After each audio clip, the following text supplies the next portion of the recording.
شاید به خودت فکر کنی که دیگه این گرافیک‌های قدیمی رو می‌خرن، اما سخت در اشتباهی، چون نه تنها مشتری دارن بلکه تقلبیش هم تو بازار ریخته. حالا توی این ویدیو می‌خوایم توضیح بدیم چطوری گرافیک فیک ایفاکس رو تشخیص بدیم و چرا بهتره اصلا سراغ این برندهای مشکوک نریم.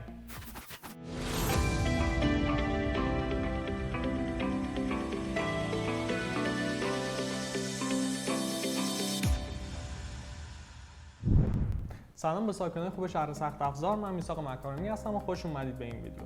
اطلاعات فنی کم یه سری از کاربرا یا قدرت خرید پایینشون باعث شده تا کارت‌های گرافیک ارزون قیمتی که امروز حتی شاید عملکردشون از گرافیک مجتمع CPU هم ضعیف‌تر باشه، هنوز توی بازار فروش داشته باشن. همچین شرایطی هم که برای بعضیا خوراک غالب کردن محصولات تقلبیه.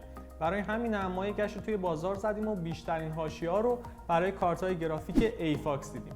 این برند هرچند که یکم ناشناخته است ولی در اصل یکی از زیرمجموعه‌های قدیمی شرکت فاکسکان محسوب میشه که خیلی وقت قطعات سخت افزاری مختلف میسازه. از اونجایی که حرف و حدیث‌های پشت سر تقلبی بودن ایفاکس شنیده میشد، برای بررسی بیشتر به شکل تصادفی یه سری کارت گرافیک رد پایین ایفاکس از جمله دو نمونه ایفاکس GT 730 خریدیم تا ببینیم کدوم اصله، کدوم تقلبیه و چه تفاوتایی با همدیگه داره.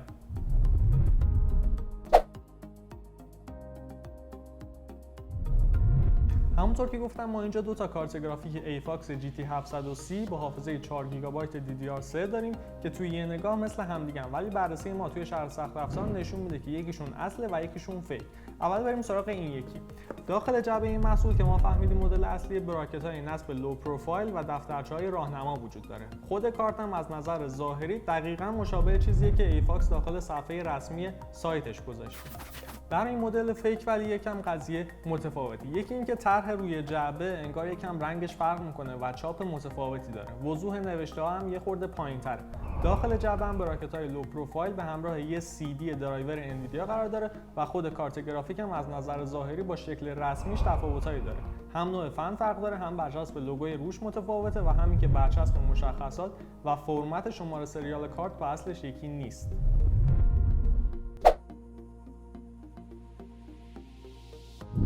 با بررسی مدارچاپی و کامپوننت‌های همه کارت‌ها حتی نمونه تقلبی ایفاکس فهمیدیم که پردازنده گرافیکی ساخت خود انویدیاست و تراشه‌های حافظه گرافیکی هم اصله. حتی مشخصات کارت‌های گرافیک رو وقتی داخل برنامه GPUZ هم چک می‌کنیم بازم ظاهراً هیچ تفاوت خاصی با همدیگه ندارن. ما کارت‌ها رو توی برنامه 3D مارک و آزمون‌های فایر استرایک و نایتریت تست کردیم و نتیجه‌ای توی هر دو مدل به دست اومد که تقریباً مشابه هم. خب قابل حدس هم بود چون از نظر کامپوننت‌ها و فرکانس‌های کاری هر دو تا کارت مشخصات یکسانی داشتن.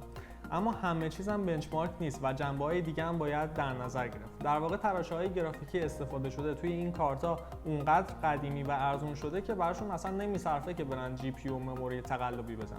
برای همین توی این کارت‌های گرافیک پایین رده سعی می‌کنن صرفاً با سوء استفاده از اسم یه برند دیگه و دستکاری توی چیزایی مثل خنک کننده، کیفیت مونتاژ، بسته‌بندی و اینجور موارد یه کارت تقلبی رو که معلوم نیست کجا و با چه کیفیتی تولید و مونتاژ شده به عنوان ساخت یه شرکت دیگه جا بزنن.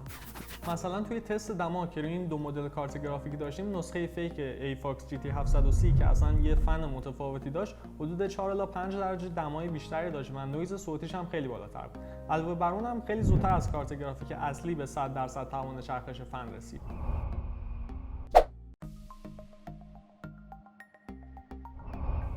با تمام بررسی‌های ظاهری و فنی که کردیم کارت گرافیک تقلبی ایفاکس رو میشه با تفاوتایی که الان بهتون میگم تشخیص داد. البته که پیشنهاد ما اینه که کلا سراغ این برند مشکوک نرید، ولی به هر حال اگه خواستید فیک رو از اصل تشخیص بدید نکاتش ایناست. برای جعبه این مدل فیک رنگ‌ها یکم پررنگ‌تر و نوشته‌ها یکم بی‌کیفیت‌تر چاپ شدن. داخل جعبه این مدل فیک به جای دفترچه راهنما CD درایور انویدیا هست. با مراجعه به سایت رسمی ایفاکس میتونید ببینید که برچسب و لوگوی ایفاکس باید چه شکلی باشه، اما توی نمونه تقلبی کاملا مشخصه که برچسب متفاوتی چاپ و نصب شده. توی سایت ایفاکس پارت نامبرهای مرتبط با این محصول درج شده که توی کارت اصلی مطابق با اطلاعات توی سایته، اما توی کارت تقلبی مشخصات به شکل مدل نامبر انویدیا درج شده. شماره سریال محصول اصلی مطابق قالب کلی و رسمی برند ایفاکس با AF شروع میشه، اما توی نمونه تقلبی با یه فرمت نامشخص و غیر معتبر روبرو میشه. توی تست عمل کردم که دیدید مدل فیک هم نویز فن بیشتری داشت و همین که دما 4-5 درجه بالاتر. همه اینا رو هم که بذاریم کنار، میمونه بحث مهم گارانتی که تا چه حد این گارانتی‌های بی‌نام که محصولات تقلبی رو میفروشن قابل اعتماد هستن. با این اوصاف شاید بهترین کار اصلا همین باشه که ریسک خرید همچین محصولاتی رو به جون نخریم، چون اصلا کیفیت مونتاژش هم قابل اطمینان نیست و معلوم نیست این کارتا رو کی و کجا تولید کرده. اینم بدونید که بررسی‌های بیشتر ما توی شهر سخت افزار نشون داد که این قضیه فیک و اصلی فقط برای مدل‌های مثل GT 730 نیست و مدل‌های دیگه‌ای مثل GT 610 یا GT 210 هم تقلبیش دیده شده. بدتر از اون اینه که حتی نمیشه کامل مطمئن شد همین محصولی که ما به عنوان اصل در نظر گرفتیم هم یه وقت کپی استادانه‌ای از مدل اصلی نباشه. در کل باید بگم توصیه ما به شما اینه که قید این نوع برندها رو بزنید و به جاش از برندهای اصلی و شناخته شده با گارانتی‌های معتبر استفاده کنید. مثلا اگه به هر دلیل قصد خرید کارت گرافیک رد پایین و خیلی ارزون قیمت دارید و میخواید کمترین هزینه ممکن رو پرداخت کنید، برندهایی مثل بایو استار، زوتک همچین محصولاتی دارن که طبق بررسی‌های ما هم اصالتشون تایید شده است و هم با گارانتی‌های معتبری عرضه میشن. ممنون از اینکه تا انتهای ویدیو همراه من بودید. خوشحال میشیم نظر شما رو در مورد این نوع محصولات بدونیم و اگه تجربه از خرید سخت افزار فیک داشتید برامون توی کامنت ها تعریف کنید.